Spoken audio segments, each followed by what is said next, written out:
Welcome to the TNF podcast. Like, comment, share, subscribe, click on that bell for notifications. And if you're listening on Spotify or Apple Podcasts, give us a follow and give us a rating. That would be most excellent. We got a lot of good shows coming up for you, so stay tuned. One thing I wanted to bring up real quick.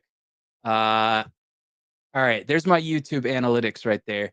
86.2% of listeners are not subscribed to the channel. They're new viewers.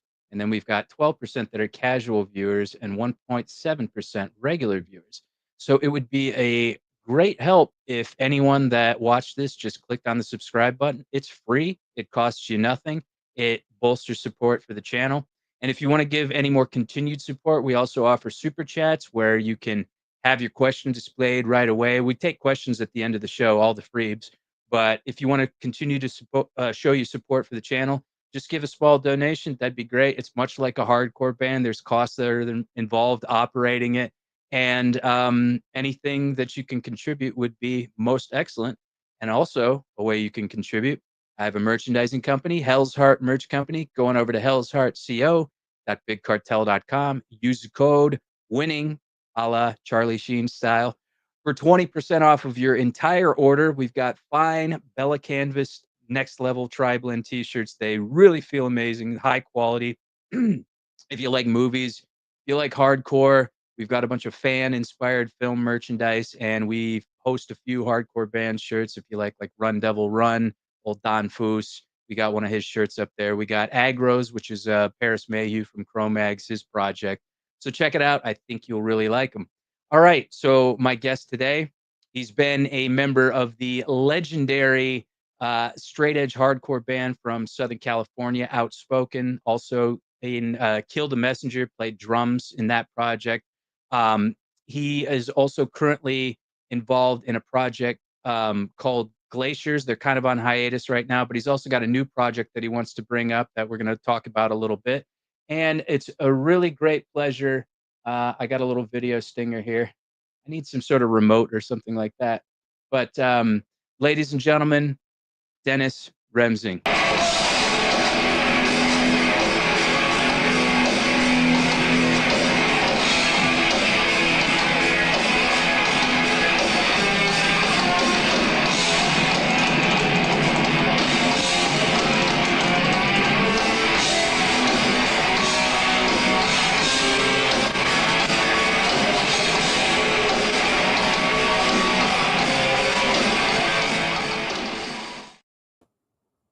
Thank you so much for being here, Dennis. Thank you. I appreciate you reaching out. Absolutely. Yeah. We were talking about that show a little bit backstage. That was in Washington, D.C. What is the background on that show? What's the lowdown? Oh, I mean, it was a lot of things. It was a very epic show, not only for us, but just for DC hardcore in general. It was the Beta Punk Warehouse, I think it was called. We were supporting Worlds Collide. They were friends of ours. And if I remember correctly, it was supposed to be their last show. And it's basically like just an explosive night where it also kind of like on the side became an unofficial record release show for us, because it was the day that we received our 7-inch records for The Current. So it was kind of like a lot of things going on the same day. So there was a lot of excitement. The whole night was pretty epic in general. The crowd went crazy for everybody. I'm forgetting who else we played, but I just remember the whole night was awesome. So awesome that it ended in mace. So there was at the very end, there was a fight with somebody, and somebody sprayed mace and it cleared the place out. So I guess that's one way to get people out of the building. When I was worked in the bartending world, we used to just play like the most obnoxious music and people would clear out. But you know, yeah. Mace, that's typical fare for 90s hardcore. I could see something crazy like that happening, but we'll get into some more. Oh, go ahead. I prefer that they just played bad music and then turned the lights really bright and got everybody out of there. Either way, yeah. It was an epic show regardless. I mean, I know that is an unfortunate ending, but like Worlds Collide were incredible. The other bands were incredible. sorry for forgetting who played, but I remember it being amazing, and we had a great night. Yeah.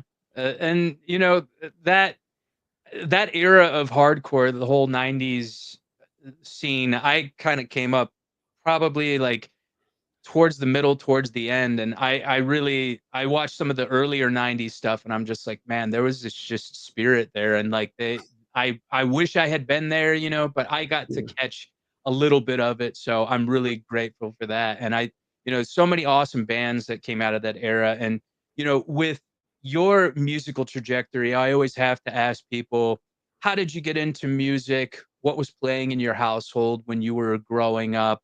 Did you Mhm. play in any sort of like high school band? Did you have any proto bands prior to Outspoken? And like, what was your first non-metal, non-hardcore concert? And then kind of how did that seg into hardcore and punk rock for you? That's a lot. I know. I'll try to break that apart, and I might forget some of that, so you can remind me, like, oh, what about Sure, this? sure. Uh, I mean, I did grow up around music. My dad played trumpet. Like he played trumpet in college, and then would play in the house. And he was always playing music, or at least it was predominantly him playing music. But my mom played music too, and my mom's not a musician, but she would play music in the house.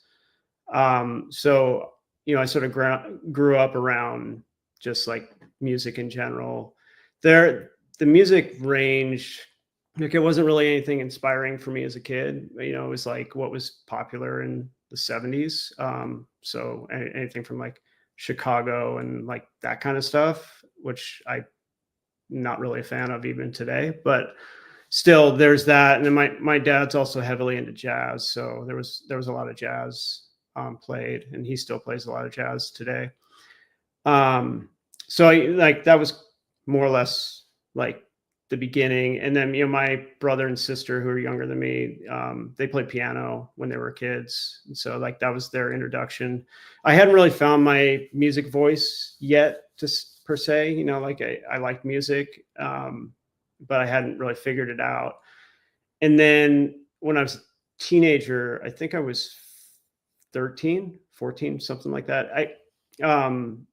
I had a neighbor that was sort of like, he was older, and admittedly kind of idolized him because he was just cool. Like he was like, sort of rebellious and dressed cool. He looked cool. I think he surfed, like all that kind of stuff. And one time my childhood friend Jason and I went to his house, and he had a drum set in his bedroom. Like he had this chrome Ludwig set. And I was like, oh my God, like, what is this? And he let me bang on it. And it was incredible. It was just one of those like, wow, like this could be cool. I had no idea like how to play or anything, but I just thought it was amazing.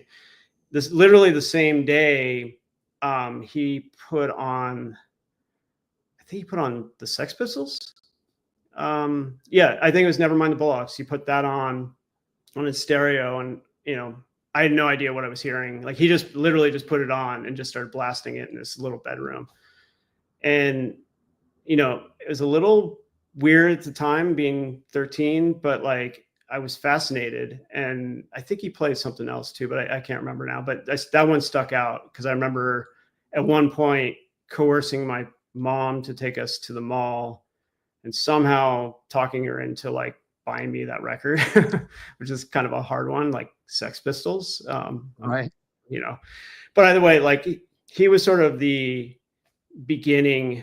That guy's name was John, the neighbor. But he was sort of the beginning of my interest in something that wasn't like radio rock or jazz or whatever. There was just something about it that was fascinating that I didn't really understand. It was just kind of like, I like this. I don't know why I like this, but I do.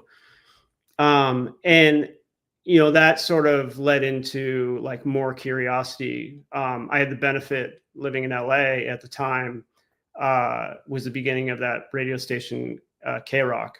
Like K-Rock started in like 79, and this was like 1980, I think. And so I just sort of coincidentally started hearing the radio, and a lot of stuff that was popular then was like David Bowie, Flock of Seagulls, Depeche Mode, all that. And that was fascinating to me too. Like I still like a lot of that stuff. But that kind of just was like sort of like starting to get my interest in music that wasn't like what my parents listened to.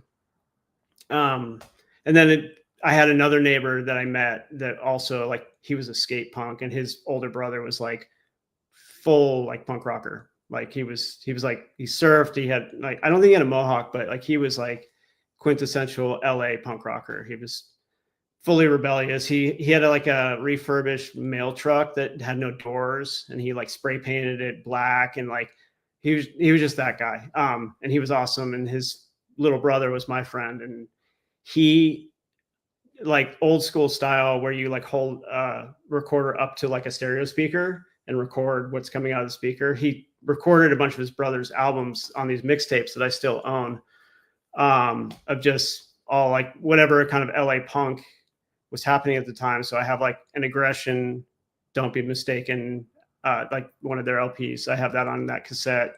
There was a band called Channel 3. It's on there. Circle Jerks. And then this stuff started getting into like the world that I was uncomfortable sharing with my parents. So it was just kind of like, this is going to be my music, and I'll play it when they're not around, kind of thing. But I say it kind of jokingly, but like this was the beginning of me sort of developing this music identity for myself, you know, where I just kind of kept educating without the internet. So it's basically like stuff I would see.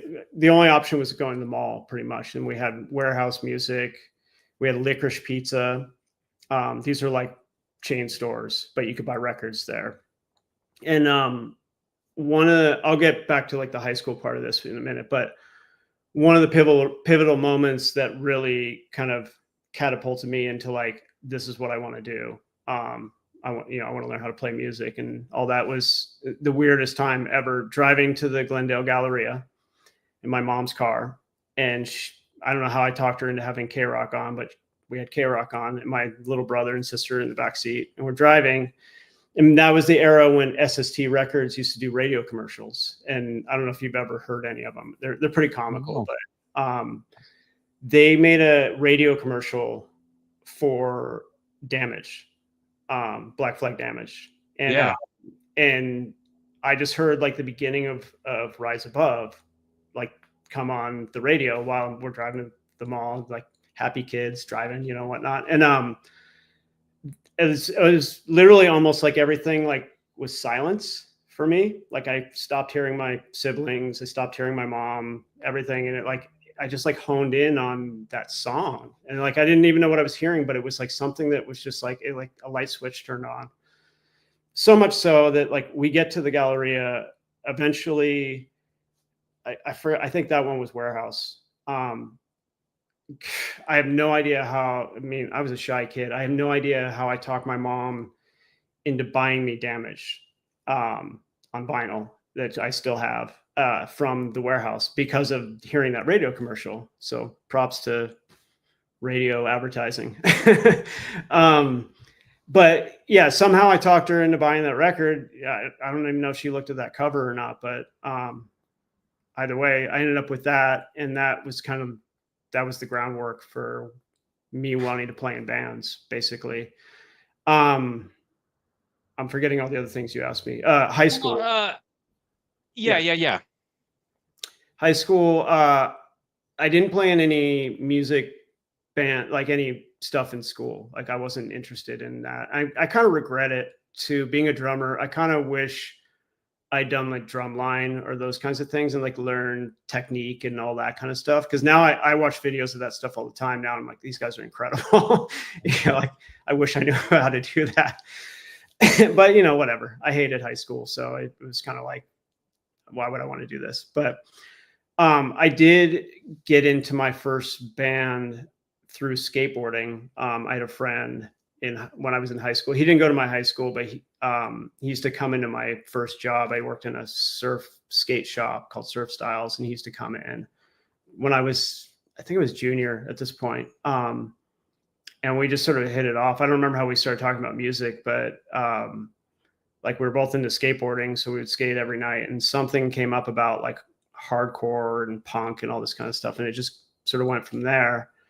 And eventually, you know, he sort of talked about how he played guitar, and he wanted to start, he was interested in starting a band. And I sort of skipped over the part when we moved to Orange County from LA. My parents bought me my first drum set. And so like that was kind of, I sort of skipped some stuff for the sake of your listeners here, but like that was the beginning. It was like, okay, they know that I want to play this. And that was like the beginning of me trying to actually learn how to be a drummer, versus like I had like a practice pad, or like at one point I had a snare drum, but like nothing else. And then they bought me like a ride cymbal, but like nothing else, you know? And so it was like, it hadn't really connected yet for being a drummer. It was, but then eventually they were very supportive, and they did buy me a drum set that became my drum set for a very long time. And so because of that, I started talking to my friend Mike that I was mentioning about starting a band. And it's long, you know, it took a little bit of time, but eventually we started what became my first band, which was called Borderline.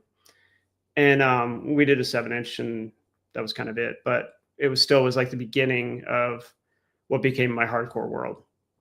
And at the same time, that's sort of how I got interested into going to shows. Like he knew people in the scene and was like, hey, you should come see these guys, or you should come to this show, or like there's this show in a garage, or what, you know, just like all new things to me, but it was still amazing. I rambled so much that I lost the path. No, you're good. Well, a common theme of the show is a lot of people get into music through skateboarding, hardcore and punk rock music specifically through skateboarding is definitely it for me. I was into that first, and then that led into it. Just, I mean, it was Southern California. It's kind of hand in hand, like they go together. Like it's very of course. Common. Yeah. Did your parents ever tote you along to any like concerts or anything like that? Because no. I was going to say also another common theme on this show is like Jeff Gretz from Zayo from Autumn Dashes came on this show, and he said his first show ever was the Beach Boys. And I can't remember who it was, but somebody said that their first show was the Monkees. Wow. And my first like official show that it wasn't one that I wanted to go to, but it was at our state fairgrounds where I grew up in Great Falls, Montana, was Paul Revere and the Raiders. So it's like all these like 60s like rock bands that like their parents took them to go see, that they were just like, okay, well, I'm here, I'm just watching this. And great. They give a great performance, but it was Paul Revere and some like hired guns. It wasn't any of the original members. So they never took you to anything like that, or no? No, my parents didn't bring me to anything like that. And granted, I was maybe too young in their eyes too at the time. Me going to shows was entirely like outside of anything that they knew I was doing. And yeah, my first show I'm very proud of was actually PIL, the Dickies, and the Adolescents in LA. Whoa. So I was scared shitless, but it was amazing. But yeah, that was like, they didn't know I was doing that. Earlier I mentioned I lived in LA, and then my dad switched jobs when we moved to Orange County. And I think I was I think I was 15 at this point. But I still had friends in LA. And one time when I went back to visit one of my friends, his older brother said, hey, we're going to go to this concert. And they got us tickets too. And like, we couldn't have gone otherwise because we couldn't drive, you know? And so his older brother drove, and it was kind of scary, but it was fun nonetheless. Like going from the suburbs in LA out to like, literally, like we went to the Palladium for that show. And it was terrifying, you know, to like, I'd never done that before. And to get out of the car, and there's these like super gnarly people. I'm like, oh my God, where am I? And I just kept thinking, like, what are my parents going to say? And I'm like, oh, well, I'm here. What am I going to do? and it was amazing. Like it, you know, like nothing happened. I didn't get hurt or anything like that. And it was sort of like what made me want to be in a band myself, really, like seeing like, oh God, this is incredible. Because yeah, I think I definitely saw things on TV, like not in person. Like I remember before MTV, there used to be something called On TV, and I think it was called On TV, and it was one of those it's a subscription service you had to pay for. And I remember that was the channel that had the first final Who concert. Like they've since played many times, but like when they did their farewell and they broke all their instruments and stuff, that was on TV. Oh, and I remember thinking that was cool, but when you see it on TV, it's almost like it doesn't exist. It's like when you watch movies or whatever, it doesn't feel attainable. Like, especially when you're 14 or whatever, you're just like, oh, well, how could I do that? So then, I'm sure a number of people have said the same thing. Like when you start going to these shows, whether it's punk or other things, and you see it in person, it starts putting in your mind that like, well, they can do it. Why can't I do it, kind of thing, So, I mean, it basically just takes drive more than anything. It's like, once you realize that like they're just like you, then, it's just a matter of like getting confident enough to do it, pretty much. So I think that's what happened with me is like, I saw, Johnny Rotten doing his thing. And like, and he was the one, like he was on that Sex Pistols record that I somehow got, and it was like, okay, this is something. And, it took a while for me to get like into where I was performing, but that was kind of the beginning of it. And so I'm very thankful for that, like sort of rebellious night of going without permission. Yeah. Did they ever eventually find out about that? I don't think so. I think if they ever watch this is them finding out about it. They're going to ground you. Yeah, I know. I'm in my 50s. I get grounded by my parents. Yeah. Retroactive grounding. Yeah. Kind of what you're saying about actually being up there and playing, there's been several times in my life where I didn't think I would be capable of doing something, and then I actually was doing it, and it was just like a surreal moment to me. Like I was like, oh wow, here I am, I'm doing it. So was eventually playing music to you in that capacity, in a genre that you actually enjoyed, one of those surrealistic moments for you? Yes. Yeah. And it still is. Like I don't take it for granted at all. Like, like I played a show 2 weeks or 3 weeks ago or whatever it was. And it's just like my first one. Like I love it. And I mean, it's why I keep doing it, really. Like it's just something that's in me, and I love that I still get to do it. And I don't want it to become something of the past either. Like, oh, I used to do this thing, like, because I still care about it, and so I want to keep doing it. I feel like I had another point in there, but I forgot it. One question I was going to ask you: PIL or Sex Pistols? One or the other. Yeah. I think they're different, honestly. And like I appreciate them both for different reasons. I mean, not that I put either of them on very much anymore, but like I still have a huge amount of respect for what they did. But Sex Pistols for me kind of is like one record. I know they have others, but like it's just the one for me. Right. And that's for me, that thing is kind of like their sort of middle finger to like the system and everything else, and it's like really just like the FU kind of like we're going to do our own thing, our own way, and you can't tell us we can't. PIL is sort of like that too, but it's more artful. Like it's, right. I don't really know how to like compare the two, honestly. I was going to say, yeah, I was going to say, musically and stylistically, I like PIL a lot better. But as far as like culturally and like the impact, as far as music in general, Sex Pistols for sure. Yeah, I agree with that. For sure. Yeah. But they are like an apples and oranges kind of thing, in my opinion. Definitely. Yeah. Definitely. I wanted to also talk about Black Flag and SST as well. what do you think about the newest incarnation of Black Flag? I don't know if you're familiar with I'm what. familiar. Yeah. Okay, so to anybody that's listening, Greg Ginn has kind of kept the Black Flag name going, and I looked at the picture and I was like, the newest lineup, and I'm like, oh my god, these kids are like younger than Yeah. like They could be they're like his Gen Z kids, they his could be his, like, grandkids. great grandkids. Like, Right, it's kinda right. crazy. Do But you that feel like aside. that? Oh, go ahead, sorry. Well, I was gonna say, do you feel like, hey, it's cool that he's still keeping the Black Flag name going, or is it one of those things where you're just like, just hang it up, man? Uh, I don't know. I I kind of feel like it's lost. Well, I definitely feel like it's lost its fire for sure. Like, I'm sure that the younger people, I don't want to call them kids because they're not kids. Right.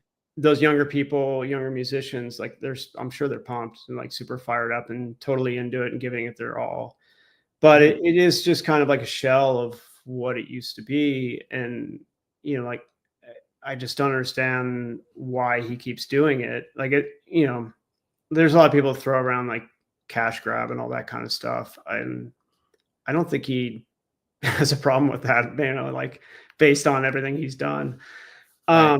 I just don't understand the need to keep doing it the way he's doing it. Like, I watched some Yeah. footage. Like back when the previous era, when Mike Vallely was singing with him, and I almost went to go see him actually in Petaluma. And I watched the video and I was like, I just can't. Like, I want to and I can't. Not in a, Yeah. like, I'm not talking trash or anything. It's just like it just ruining what it means to me in my mind, Sure. and I'll just stick to listening to the records. But I don't understand why he keeps going, honestly. And I'm Yeah. sure he's got whatever reason to do so. Maybe it's what he's like, just enjoys playing music, and that's fine. Yeah. But uh, I don't know. It just feels weird. It's like a totally different band now. Right.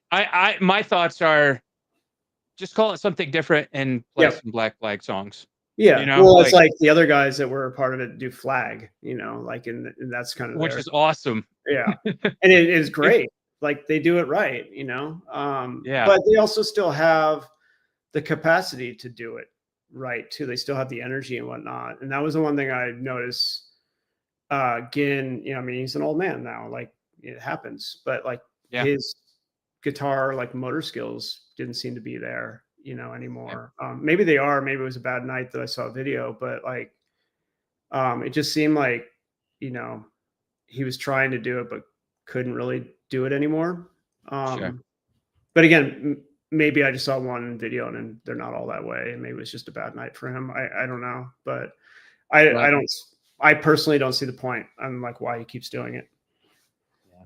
I actually gave up Flag tickets before I moved to Southern California, and in hindsight, I kinda regret that, like, Mhm. but, it's funny because I after moving there, I actually met Keith Morris on just, like, 2 random Mhm. occasions. I was like, "That looks like Keith Morris," and Mhm. I remember I went up to him because it was at a gas station. He was getting money out of the ATM, and I was just like, "Hey, man, I just wanna let you know that I'm a big fan," and, like, in hindsight, I was like, "Should I have done that while he was at the ATM?" I was like, "Probably not," and he just said, "Oh," he's like, "Oh, thanks, man. Yeah, I really appreciate it, man," and then, like, I was like, I felt like such an idiot because I was like, "He's just doing his thing," I should have Yeah. at least waited. I walk out of the gas station, and he follows me out, and he's like, "Hey, man, I just want to let you know we're playing the Punk Rock Bowling Festival in Las Vegas. You should come check it out." I was like, "Oh, cool." He wasn't that pissed off about it, so, eh, Yeah. but, If I was able to, I would have gone and seen them. I watched the videos of it. It looked amazing. yeah, definitely. I that was also another surreal moment when it's like you meet your punk rock and hardcore heroes, like, in the flesh. You're Yeah. like, "Oh, you're here you are," like, Yeah. it was kinda just, it was surreal to me. It was interesting, but, yeah, Yeah. I'm gonna have to definitely check out some of those SST commercials because that Yeah. that sounds funny to me. I don't know if the one I heard is on it, but if you go and look for I don't know if it's on streaming, but the vinyl version of Everything Went Black, the Black Flag album, because it's a double record, the D side of that is all those radio commercials. So Oh, okay. yeah, they did a bunch of them. And I don't remember hearing the one that I heard, but it might be on there. But Okay. either way, it was clear for me, like this is, they made this for me. You know. That's great. That's So, great. As far as straight edge, mhm. was that also something that came in with skateboarding and, hardcore? Was it like I know a lot of people that found straight edge were like, I never wanted to drink, I never wanted to smoke, I never wanted to do drugs. And then they just find a whole subculture of others that are like them. And it happens to be affiliated with hardcore and punk rock music. Was that kind of a similar situation with you, or was that as a result of you discovering hardcore and punk rock? Uh, More the latter. Like I didn't really understand it yet.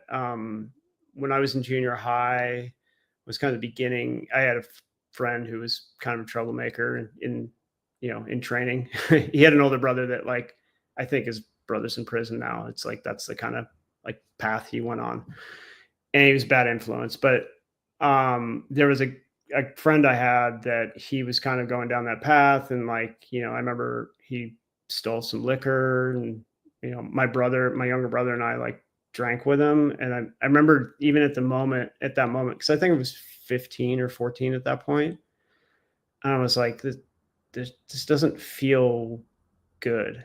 Like Mhm.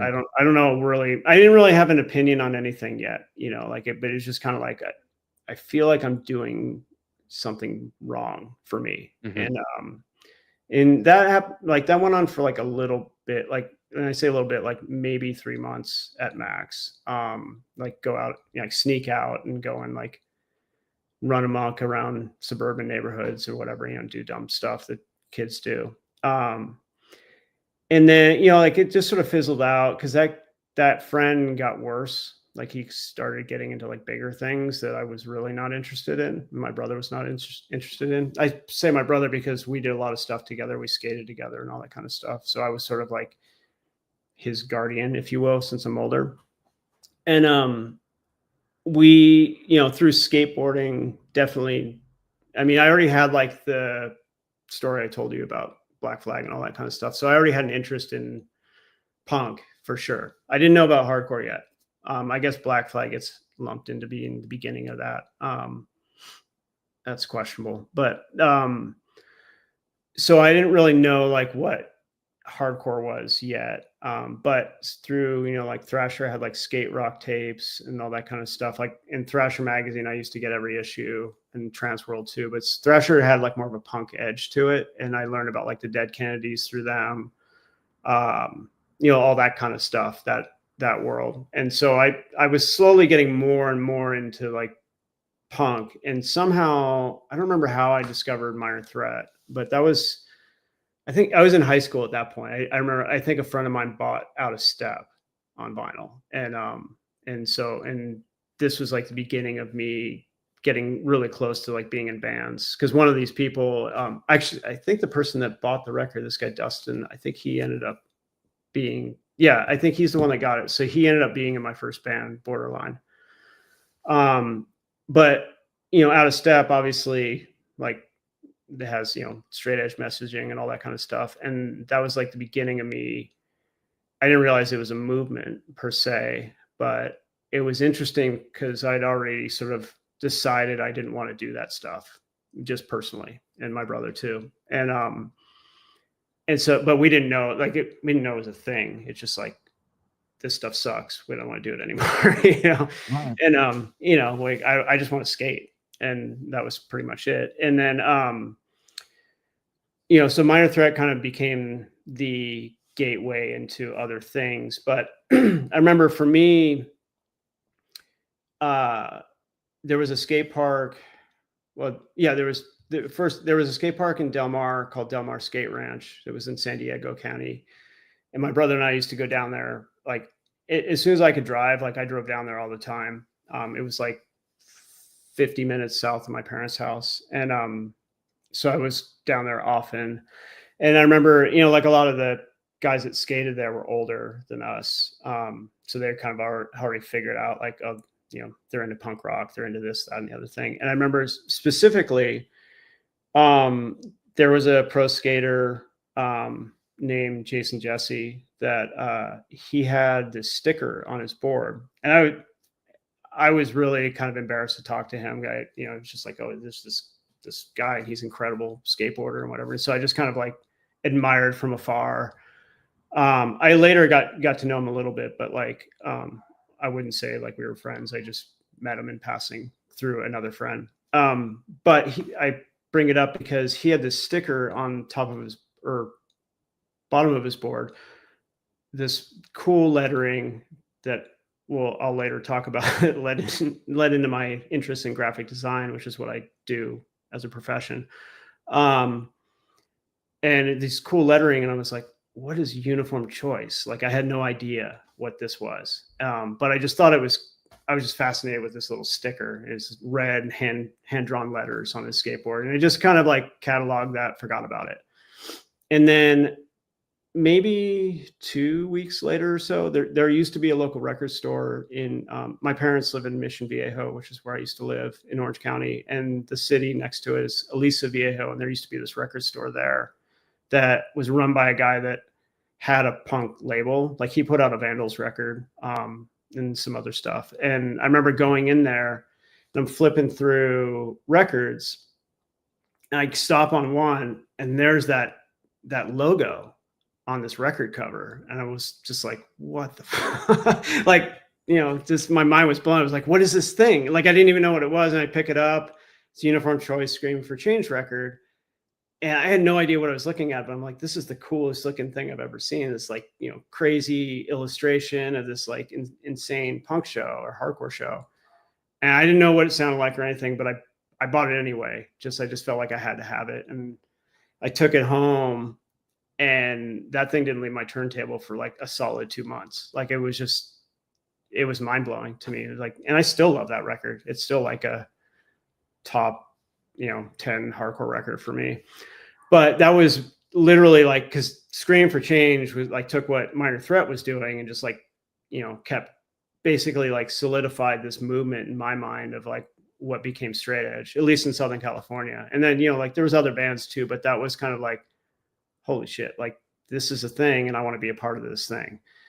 And, and then that just like kept going. I started going to shows through that friend Mike that I mentioned earlier, that we started a band together. I discovered like Hard Stance, which was a Southern California band that, I still love today. Seeing them, and I met them, bought their demo, it just kind of went from there. And it also coincided with skate parks closing. I kind of like got less into skating, or I sort of fell out of skating as I got more into playing music, because I was now like trying to play drums. Hurting your wrists and playing drums don't really go together very well, and so I just like kind of naturally progressed into playing in bands from there. And that was like the beginning of like, without really knowing, I didn't wear X's and stuff, but like where I sort of felt like I was straight edge, it was just like at that moment where I realized, oh, it's a thing. And now I'm a part of this thing, and that was kind of it for me. I think you had mentioned that it was a movement, and we obviously attribute Minor Threat as to kind of spearheading this movement. The irony is that Ian MacKaye didn't really want it to be a movement. I know. Like he saw what it had kind of transformed into with some of the later, bands. And I mean, I happen to like a lot of those bands, but I think that his vision was just something completely different than what it became. Sure. Yeah. And you don't have any control over how things evolve either. Like, I mean, it's just the nature of things. Whether he likes it or not, he created or he was a part of creating that movement. He wasn't the only one, like there was definitely like SSD and like those bands too. But he created something that resonated with people in a positive way. And so, like, I think a lot more good has come of that than bad, like Right. alcoholism is like a major problem still, for a lot of people, and like, and drug use too. And so, like, to start a movement unintentionally that steers people in their like formative years away from that is a good thing in my eyes. So, I mean, that's Be my 2 cents on it. I'd be curious to know, because I know that was kind of an early reaction that he had towards, the response, Mhm. all the bands and whatnot. I'd be curious to know if he's since changed his perspective and kind of taken it as more of a, well, hey, this is still a positive thing. There's just people Yeah. that kind of misuse that moniker and ideology for, to be a shitty person, essentially. Yeah. My assumption, I haven't seen him say anything about it. I'm sure that somewhere somebody's asked him that exact question. But my assumption is just like anybody, like over time you grow and your opinions evolve and whatever. Maybe he's come to terms with the fact that it was important, or it is important, whether Yeah. he likes what it became or not, that's a different discussion. But like, like providing an alternative to the norm of the time, Yeah. I thought was incredibly important, like, Yeah. had I not discovered that, who knows where I'd be right now, and me and thousands of other people. And I remember too, even like in high school when I sort of like, I didn't declare I was straight edge, but like I was turning down going to parties or all that kind of stuff that were coming up. And like, I remember being mocked, and just like by people that they just wanted to get fucked up and they wanted to whatever. And it was like, well, great, good for you. But like, but it was like that thing where it's like they thought they were being rebellious by doing all this stuff, smoking cigarettes, whatever. And yet they're just like a part of the norm, in their Right. regard. And so, like, it's kind of like in a weird way, like they think they're being rebellious, but yet they're just trying to keep you so they don't feel bad for Right. being part of this. It's like, what's that thing? Misery loves company. Like, Yes. that's how I always saw it. It's like, well, why do you care what I do or don't do? Like, why Right. why are you teasing me about this? Why, like, this is just what works for me. I've never teased them about like being drunks, so what's the Yeah, it's point? just so weird because when you try to live a clean lifestyle, I was straight edge for many years. I'm not anymore, but I don't do Yeah. anything. I just don't, I don't go by that moniker. Yeah. But I have always been astounded at people that will try to chastise you or criticize you for improving your life and being a good Mhm. person and just trying to live a pure and clean existence. Like it Yeah. just doesn't make any sense to me. Yeah, I would feel terrible. You know, I'm pretty sure I got mocked for it too. Just like, Yeah. why do you want to be straight edge? Why do you want to not? And it's like, because Yeah. like you had mentioned when you were growing up and you're just like, this just isn't for me. Like I experimented with drugs and alcohol and I've since relapsed into that. But then I was like, maybe when I was younger, I was on to something. Like I should have just stuck with that trajectory, Yeah. because it is what everybody else does. And it is because of this immense peer pressure that you know, well, I don't want to be not accepted by the group, or I don't want to Yeah. be feel left out or something. But, Mhm. then you find this whole other subculture and this whole other world of people that are just living like you. And then you feel like you're a part of something. Yeah. Yeah. Yeah. Yeah, and I don't know if I've ever really verbalized that like I just did, but that's kind of how I've always pictured it.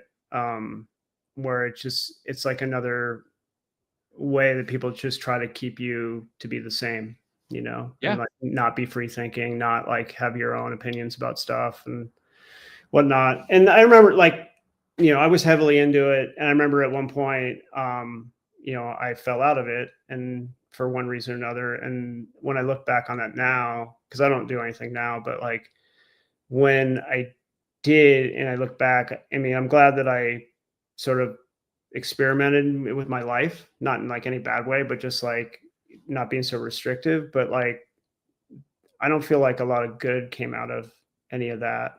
Um, not, I mean, not to discount all of it, but like, it just kind of was like, well, yeah, there's that time I threw up, or there's that time it's like, yeah, it's funny, but it wasn't really beneficial for my life, Sure. especially Yeah. now, like I'm a parent and like, uh, I want to be around from my kids, as for as much of their life as possible. Like, I don't want to mess this up, Sure. So, like, my wife and I, a year and a half ago, stopped drinking, and not we weren't alcoholics, but we just casually drank.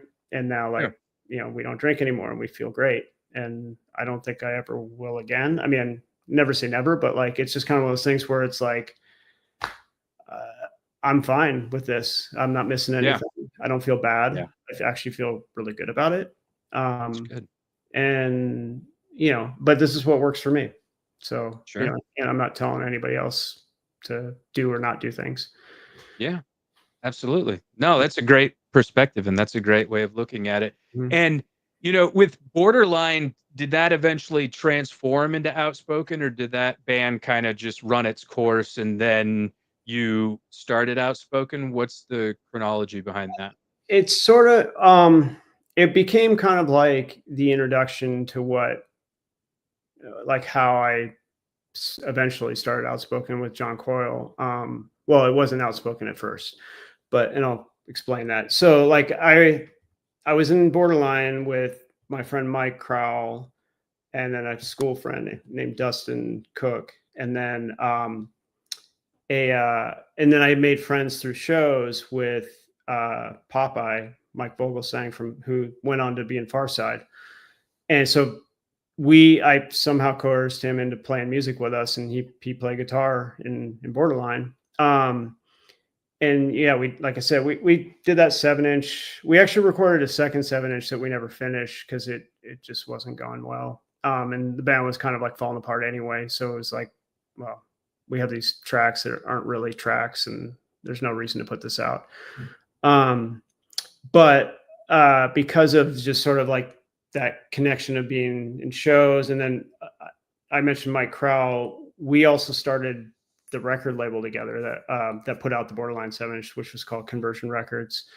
So that was kind of like the beginning of me like meeting other band members or musicians, like in the scene because of the label. And actually, another tie to skateboarding, like while the label was starting to go, we did a couple 7-inches, and then when I was, or no, I did one 7-inch. The Positive Approach was the first 7-inch that we put out, and they were friends of Mike's, and he was starting to kind of like lose interest in the label. Like, it was just too much like pressure and whatnot at the time, and so like I just took it over, and he just sort of like stopped doing it. But at that time, I was still into skateboarding, and there was Del Mar Skate Ranch was gone, but there used to be Mike McGill's skate park in San Diego County. I think it's Carlsbad or one of those towns down there. And I met now longtime friend. I met this guy, my friend Sam Velde, at that skate park. And, there's a whole story behind that. But like, while we're, getting to know each other, I mentioned like playing in a band and starting, I have a record label and all that. And he said, you should come see this band Yuckmouth that I'm friends with. And he scribbled his number on a little piece of paper.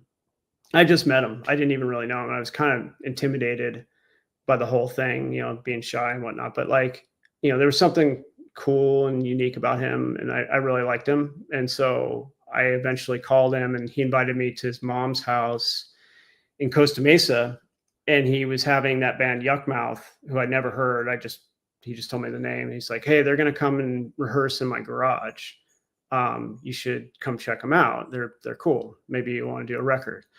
And so I go, and they were great. I mean, they're super cool guys, all of them. And I go, and part of that interaction, one of it was like, oh, do you guys want to do a 7-inch? And like, they agreed. But the bigger part of that sort of happening was my introduction to John Coyle, because he was a guitarist. And I mean, it was kind of like a brother outside of my family. Like, it was like we just hit it off right away.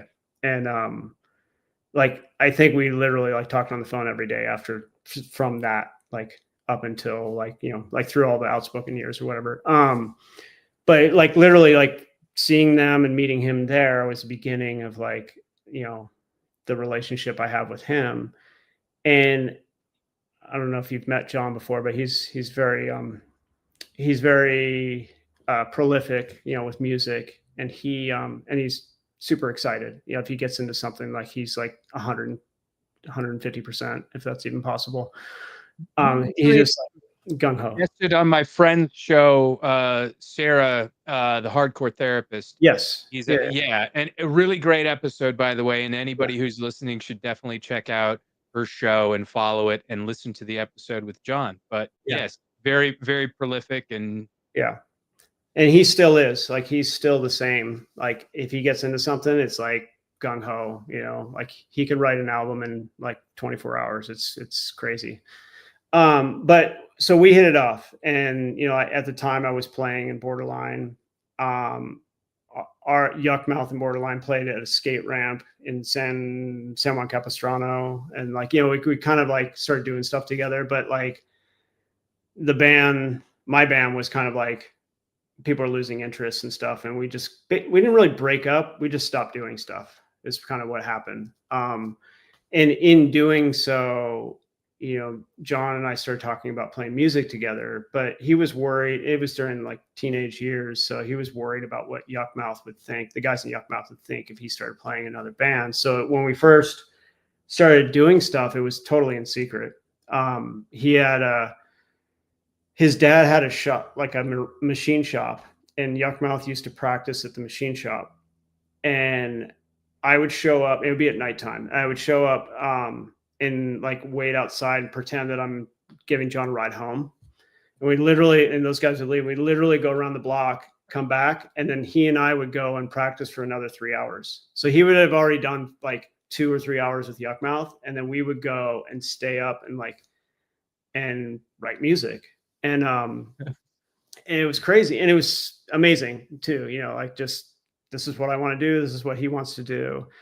And it was all like secretive, like nobody knew we were doing it. And why would they like have any sort of issues with you guys doing that? They felt like he would be dividing his time. Probably none, but he thought that, because that would happen, like bands would get jealous of like other, like people doing other things. Like, what if the other band like gets more popular? Like, just right, childish stuff. Whatever. It is what it is. And those guys are all awesome, and they probably would not have thought that. I think he just thought they might, and so he was trying to keep it secret. And that was kind of it. But we wrote, I don't know. I mean, we wrote like 10 songs, but there was 5 that kind of rose to the top. And he was like, "What?" I don't know where he got the name from, but he was like, "What if we call this Spotlight?" I don't remember what the meaning of that was, but he wanted to call it Spotlight. And so we went to a studio and recorded the Spotlight demo, and we didn't finish it. Like, we did all the music, and John never went back and sang on it. But we tracked, like, he did bass and guitar, and I just did the drums. And we were super stoked on it. We're like, "Oh my God, wait, this thing, like, it's recorded now, and it's better than my previous band." And, you know, at least from my perspective, like, I was like, "Oh, this is awesome." And I don't even know if it was 24 hours where this thing that was a secret turned into not a secret. But like, literally, I think the next day, John called me. He's like, "Hey, I have this friend, Mike Hartsfield, and he wants to do a band. And then he has a friend named Dan that also wants to do a band." And he's like, "So I was telling him we were jamming, like, what if we just do this as that band?" And I was like, "Okay." Like, I don't know these guys, but okay. And so we did it. I mean, we basically, you know, like, those guys came to John's dad's shop after Yuck Mouth and had left. And we played those songs, like the ones we were, excuse me, we recorded. And it just kind of felt like this sort of magic moment, you know, as much as like a 19-year-old could feel. It was like this is kind of like what people talk about chemistry. Like it just felt like this was something more special than just like another band. And it was exciting. And I remember, and we were all excited. We were super like pumped that it was like, it was clear that it was going to become something. And we all sort of collectively talked about like, I don't think we should call it Spotlight. And then just coincidentally, like Mike and I were talking on the phone, and I don't remember how it came up, but somehow we both had the same idea of Outspoken. I think it's probably inspired from other things or whatever that I can't remember now. But like, it was just a weird sort of synchronicity moment where it was like, hey, I was thinking about that too. Like what, whatever. And we just basically ran it by John and Dan, and they were totally into it. And that was kind of it, at that point. And so then we refined those songs and re-recorded them as what became the Look Beyond demo for Outspoken. And that's kind of it from there. How did Yuckmouth respond once they found out about it, though? From what I remember, they were stoked, because I remember at one point they came and like sat in on one of our practices, and they seemed to be like super into it, which I was relieved, because he had sort of built up that they might be upset with him for doing it, and then they weren't, and I was like, okay, great, so we can play shows together. Right. Or whatever, like, but at the time, like I remember being, like I said, I was 19. I was nervous. Like I didn't know them that well to know if like, is it going to break up their other band because they're upset? Like, I don't know, but it worked out well. So it was fine. How were you guys received in the Southern California scene as a, because like everything I understand about, the early 90s, mid 90s California scene was, it was just booming and it was just going. And if the response like at that DC show was anything like it was in Southern California, surely it was just absolutely insane. It was good. It wasn't great for us initially. I mean, our shows were fine. It was good, really good for like, when Uniform Choice was active. Like they played big shows. And then there was like, No for an Answer, Chain of Strength, like those bands that were kind of already established. They seemed to like, their shows seemed to be pretty epic. And then there was, like our generation, which was the next generation, which took a little bit of time to get some momentum.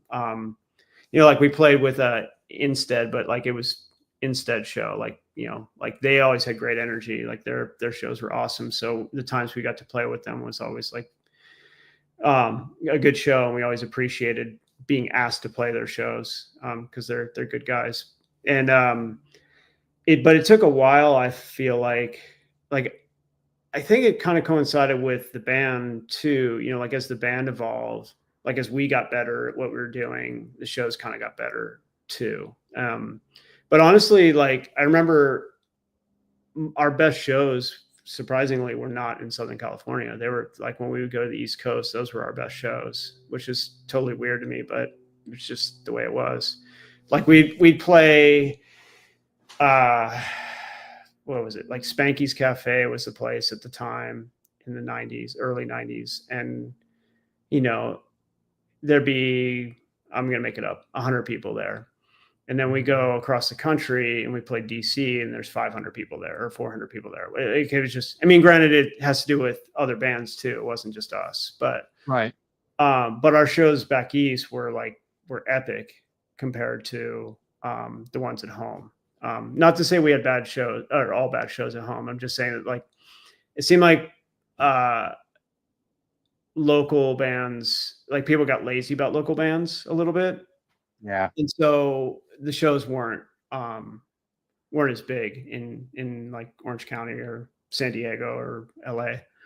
Well, it's probably the accessibility of it because, my second band, when we would play locally, yeah, there'd be some turnout. Again, depending on what bands were there, but, we would play headlining shows sometimes and it would be like pretty sparsely attended, but then we would go out of state and it was just like night and day, like a huge like audience would show up and people would know the lyrics to our songs. And so So I think it's probably the fact that, oh, well, can we go?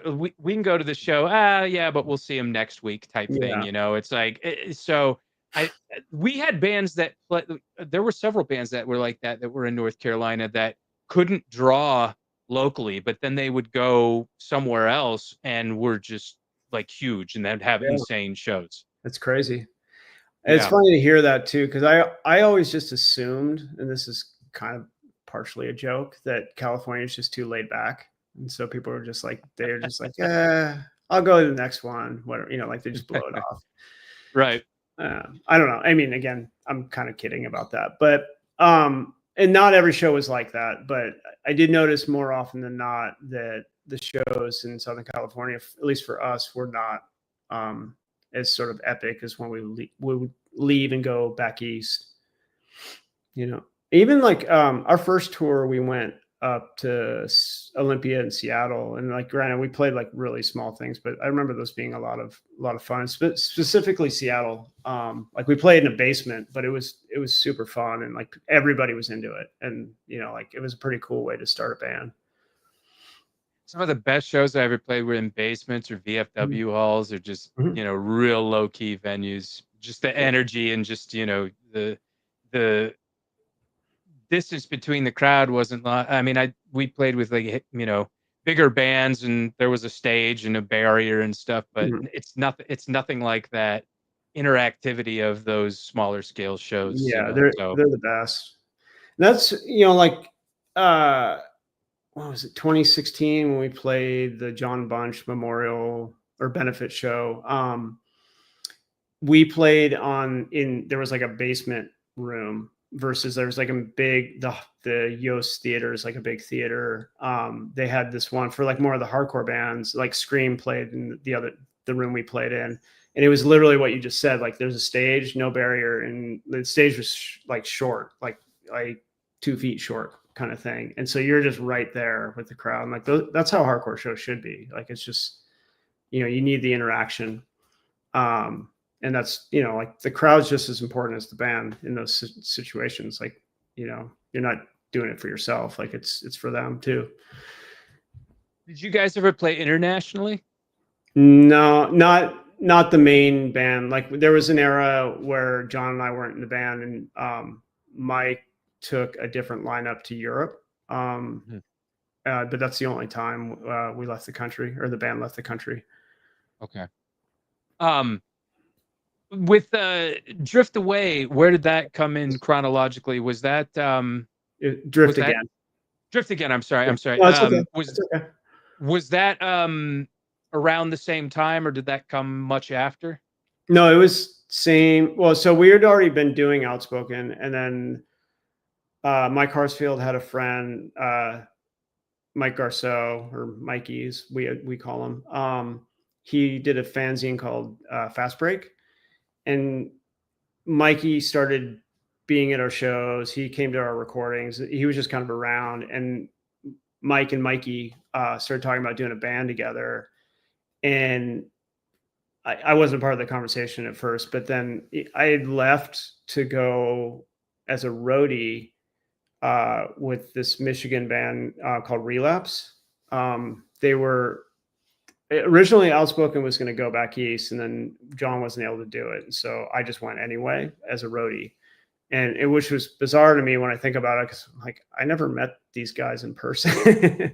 and I was I think I was 20 at this point, and I never traveled without my parents, and here I am like flying to Chicago and meeting these guys and going on tour. But and that's a whole other podcast story right there. But when I came back, like I literally came back, and Harsfield called me and he said, "Hey, Mikey and I want to do a band.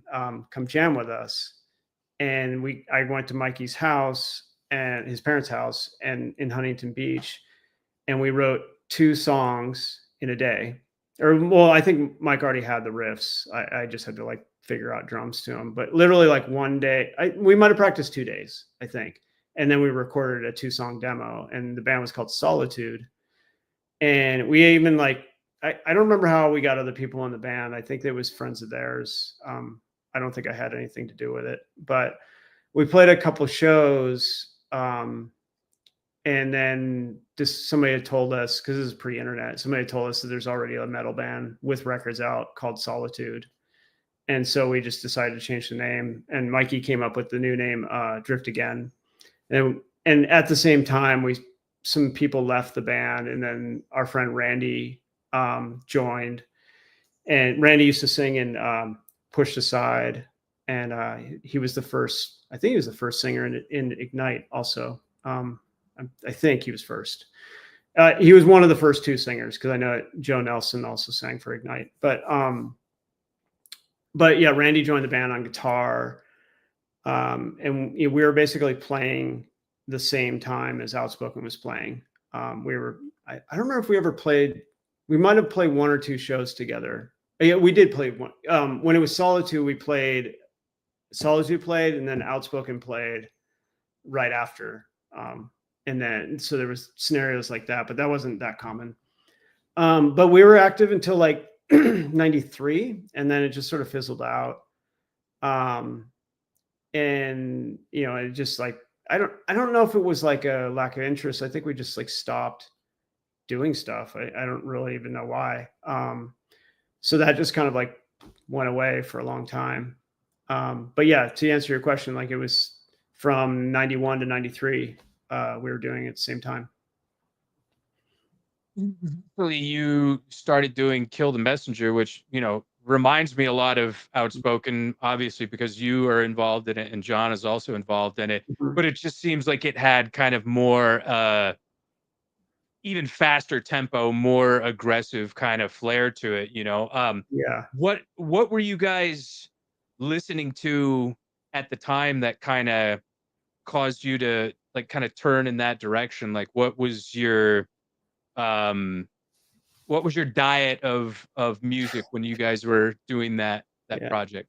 Well, so there was a kind of a window of time where I wasn't playing in any bands, and then I moved up to Northern California because John was living in Northern California at the time. He was up here first before I was, and I moved up to go to school for graphic design in 1997. And like I said, I hadn't been playing music. I mean, I was playing music with some friends, but like things were just sort of fizzling out, and I wasn't really like active at that point. And I moved to San Francisco not knowing anybody and started school. But I knew John was up here. He wasn't in San Francisco, but he worked in San Francisco. And then literally, so I moved up April 9th of 97, and April 10th, I went to a local venue in San Francisco called Bottom of the Hill, and I saw Snapcase play. And this is before, well, maybe they were big already, but this is before they would play like big venues in Northern California. Like Bottom of the Hill capacity, I think, is 300, and I think there was only like at max 200 people there, which is still a great show. But I'm just saying, like, it wasn't like what they became. Like they became like a big band, or bigger hardcore band. But I remember seeing them. I already liked them, like I was already a fan, but like seeing them there in a new city, it just sort of planted the seed that I wanted to play music again. And, like I already talked about my like bond with John from before. It took me a little while to get to sort of pop the question, if you will, but like, because I just moved and I hadn't settled in, but like, I think it was like a couple months. I know. Yeah, it was a couple months, and I actually put on a Snapcase CD, the Progression of Unlearning, or whatever that record's called. And I called them and was like, let's do a band. Like, it's literally just like, let's do a band. Like there wasn't anything more to it. Like, let's do a band. And doing this band. I didn't want to sound like Snapcase. It just was like, let's do a band. And surprisingly, he was gung ho, because I actually thought he was kind of over being in bands. I hadn't talked to him about band stuff in a long time, and I thought maybe like he's like, I don't want to do all that again. But he was into it, and like my story with Black Flag, like he also loved Black Flag, that era. And also, like related, both of his and my all-time favorite bands is Blast from Santa Cruz. Like they're untouchable. Like they're great. And so in a lot of ways, Kill the Messenger was sort of like an homage to Blast. In a lot of, like, you can hear the influence in there for sure. I don't know how familiar you are with Blast, but like if you after this go and compare, you'll be like, oh, okay, I get it. Well, yeah, I'm definitely going to do that and look. No, I'm have a rudimentary knowledge of them, but yeah, one of my guitar players in it was like my third band was really into them. But yeah, I'll definitely have to compare and contrast now. But you guys, did you ever get to play internationally with any of your projects? No, not me No. personally. Yeah, I've Mm. never played out of the States. Not yet. You, I'm not dead yet. Not exactly. dead yet. So, Positive. yeah, no, I hope to. I'll save this, but we were trying to do something last year and it didn't work out. Or no, it was gonna be this year and it didn't work out. But we'll see. So that band just ran its course, and then again, something you guys, you had mentioned with Drift Again, you had, just kind of not lost interest, but you just stopped doing stuff. Was that kind of the same situation? The best, yeah, like, I mean, we're still fully into it, and before you were mentioning like the style change, like John and I had wanted to do something a bit more aggressive and sort of influenced by the bands that I was just talking about, that were like, Yeah. we were super into like the energy of those bands. And so we're trying to do it wasn't like we were trying to copy them, but that was definitely like the initial inspiration. I would like to think that we pushed beyond that, but you can definitely hear the influence.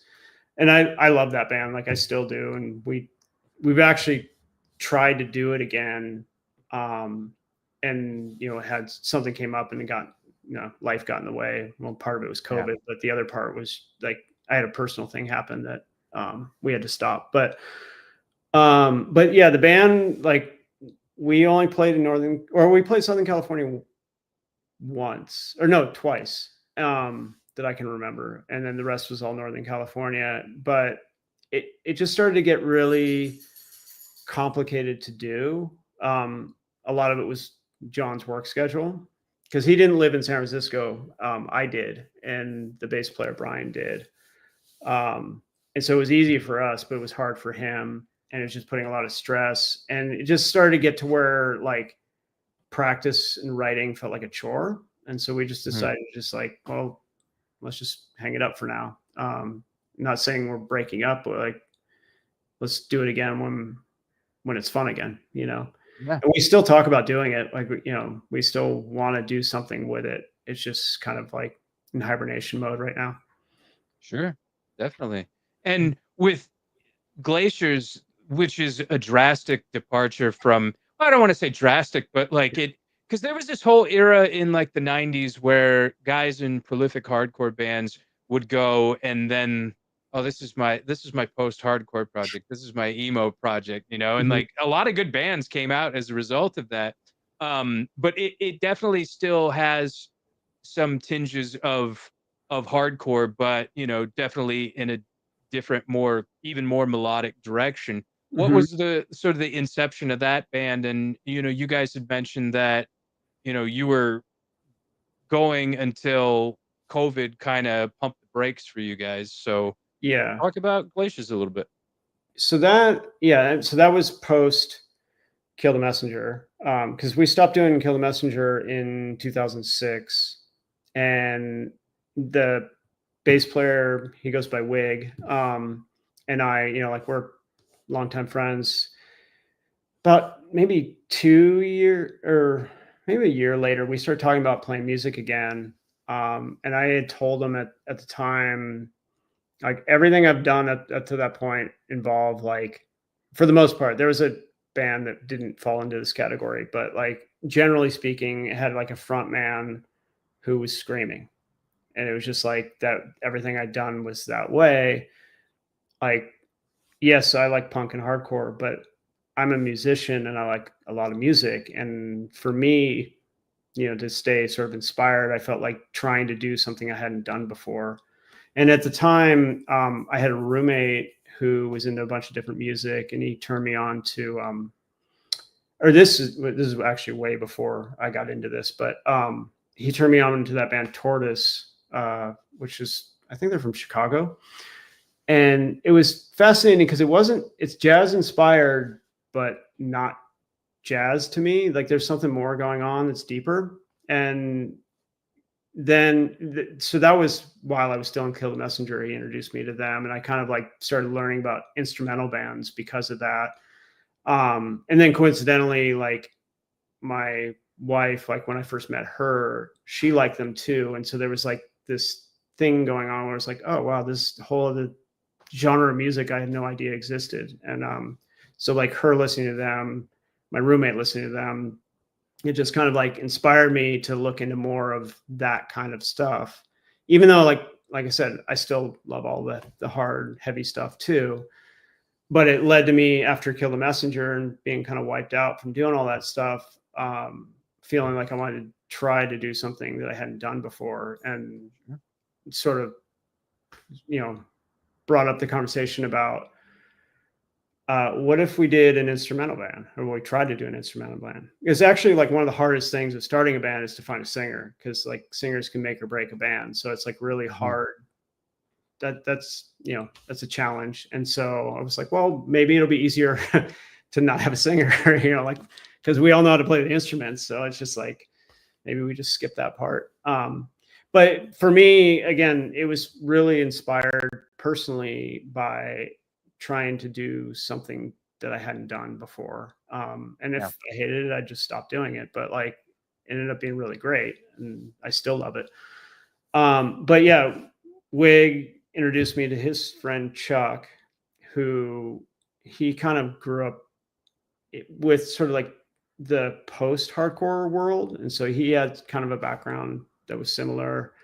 And I don't remember what it was, but we just started talking, and I brought up the thing about doing an instrumental band, and he seemed to be really into it too. And we just basically started writing music together that evolved into what became Glaciers. But it was totally weird to me because there wasn't really parts. Like hardcore bands have parts, and like sometimes you have choruses and things like that. Like there was none of that. And it was literally like Chuck had a guitar riff ideas, and we would jam it for like 3 hours and see where it went, and just hopefully we recorded it and then just whatever. But like we started this thing and realized that it couldn't be the three of us. Like it felt like it needed another layer to it. And to my surprise, Chuck posted a Craigslist like guitarist wanted ad. I was like, oh God, I can't believe you did that.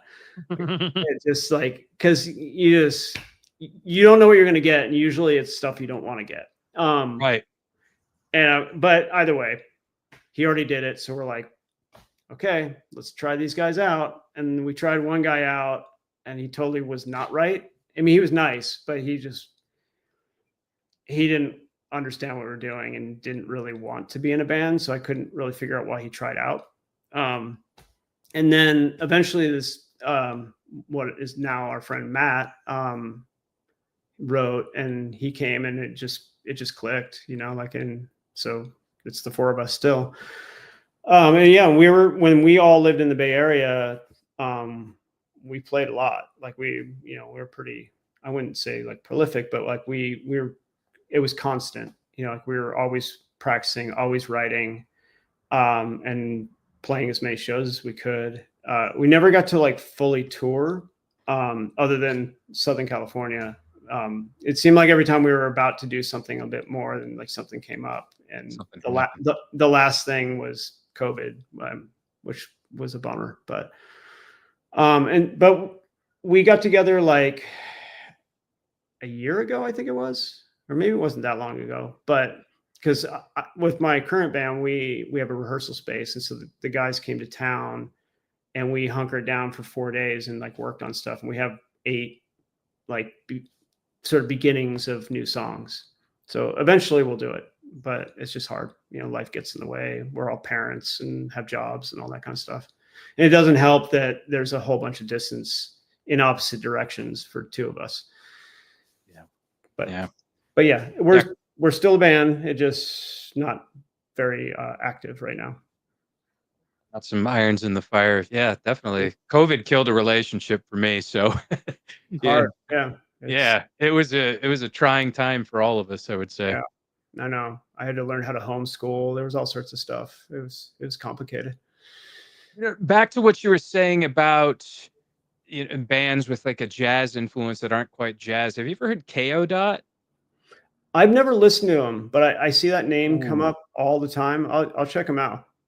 I'm gonna have to send you one of the albums of them that I really enjoyed, and I actually got to see them perform it live. It's called Coffins on IO, and just not quite jazz, but definitely a lot of jazz influence. And they've got some like instrumentation in there that you wouldn't even expect. I mean, I think they started as a metalcore band and then just completely just did an about face and did something way almost like genre defying. I can't even really place a genre on them. Just like experimental rock type stuff, and you're talking about the one riff kind of jam that almost reminds me of Godspeed You Black Emperor, to where they would just take a riff and just keep layering it and layering it, and then it would crescendo, and crescendo would really just kind of peak and then just come back down again. I really loved that band was able to do that.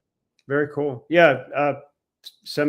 Remind me later. I'll check them out. Cause they're one of those things like there's so much music out there. I forget to check people out, but that has come up a bunch of times and I'm like, oh, I'll listen to them later. And I just forget. Yeah. I'll send you one of the tracks that I really like. I think you'll really be into it. But Awesome. with playing out, I always like to ask people craziest tour stories, which you seem to have one there with the macing incident in DC. Was that the absolute wildest experience you've ever had playing a show or being at a show? I don't know. Maybe. Well, being at a show or playing a show, because there's two different avenues. Both, even. Yeah. Because just being at a show, any of the shows I went, well, not any, a couple of the shows I went to Fender's Ballroom in Long Beach. It's gone now, but that was the legendary place where like all the shows happen.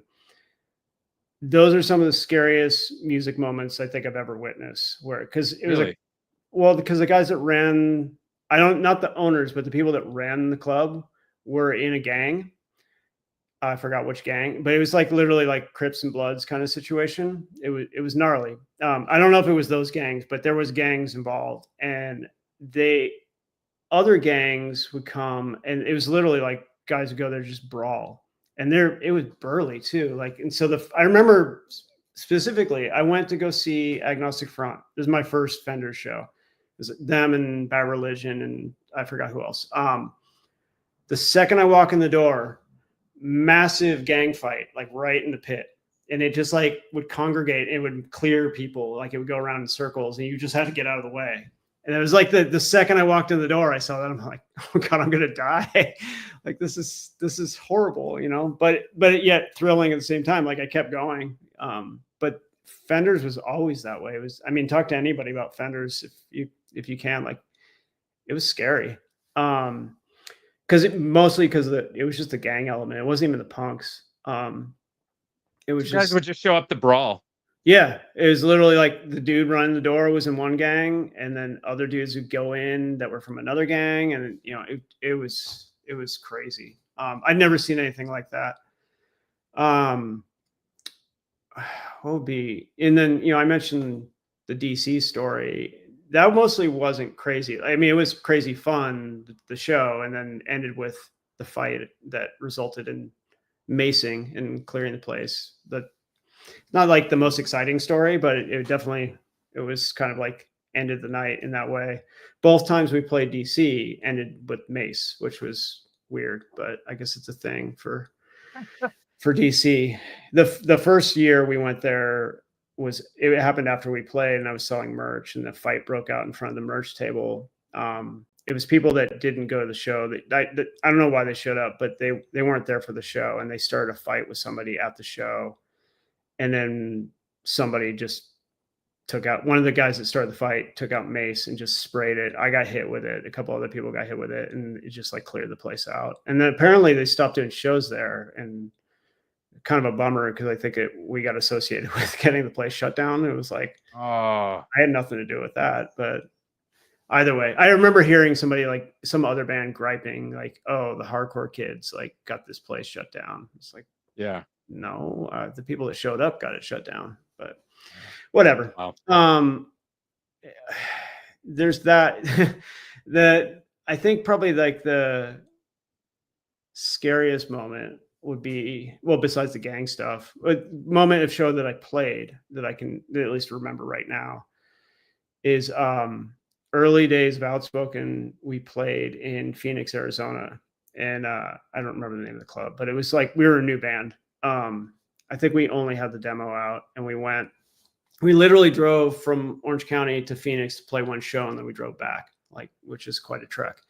Yeah. But we played this club, and it was upstairs, and it was run by Nazi skinheads, which I don't know why, but it was, which is always a bad mix for anything. And then you know, so there's a Nazi skinhead, not just skinheads, like literally like Nazi skinheads, like swastikas, the whole thing, in the show, and they're causing problems like with other non-skinheads in the pit and all that kind of stuff. And John, being as outspoken as he is and doesn't take shit from anybody, goes, my stomach drops even just remembering this. He's like, he goes,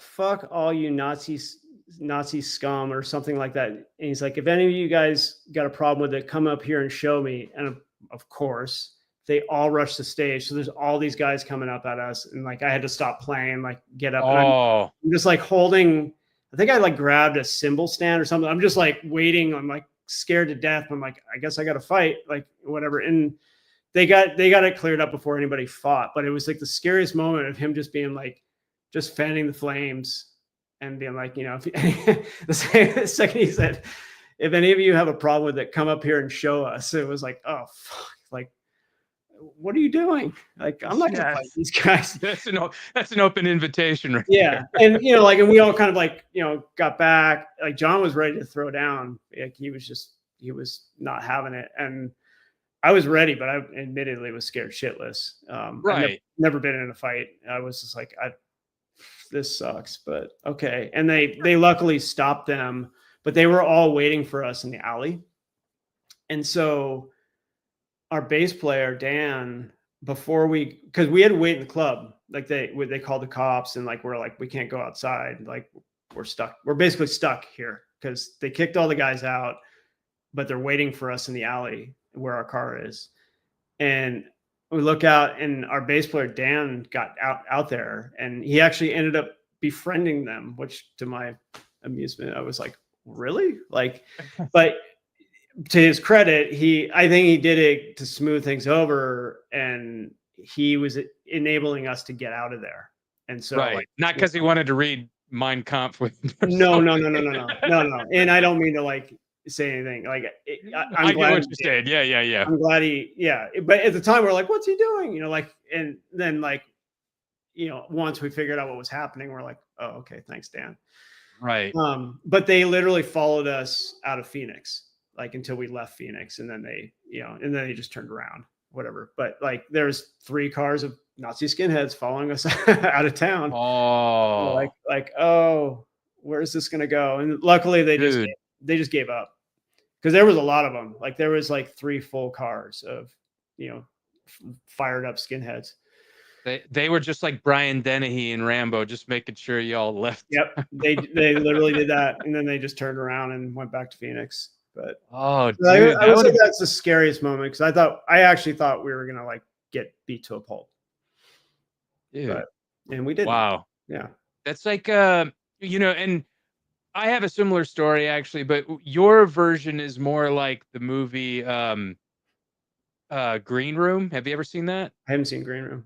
Oh, it's the exact same scenario where it's a band, and I think they're from Southern California. And Anton Yelchin, the actor who, he passed away a few years ago, played Chekhov in Star Trek. He's the singer, and they start playing Nazi Punks Fuck Off at this skinhead club, and these guys, it gets exponentially worse. But that reminded me of that film. And Patrick Stewart plays the leader of the neo-Nazi skinheads, which is funny. Yeah, and he has an American accent, which is the first time I'd ever seen him not in his natural English accent. But we had a similar story to where somebody reached out to me, and I used to book the shows for my second band, and like they were like, "Hey, you want to come play here? It's in Jacksonville, North Carolina." There was a military base there, and I was like, "Yeah, sure, come play there." We show up to the show, right?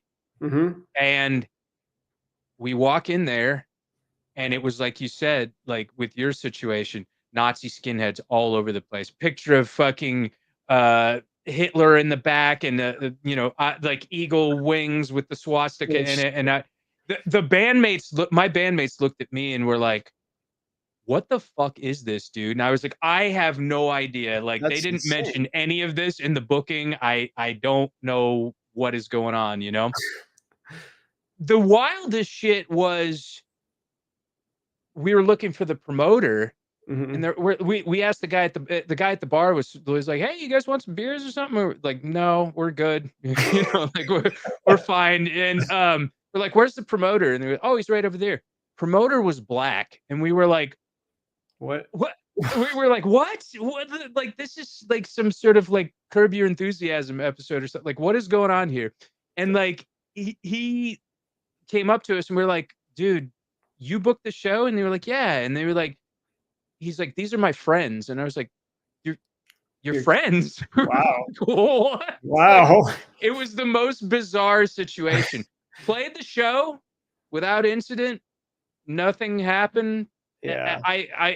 Our singer was half Latin, so he's a very like outspoken personality. We thought he was gonna like say something, but he was like, "We don't want any trouble. Let's just play the show and leave." And I was like, "All right, all right." It's probably the best move. Yeah, and you're not gonna win. You're on their turf. Like, it's like, right.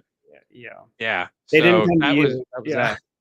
Yeah. It was just bizarre. Like it was like, I can't remember how.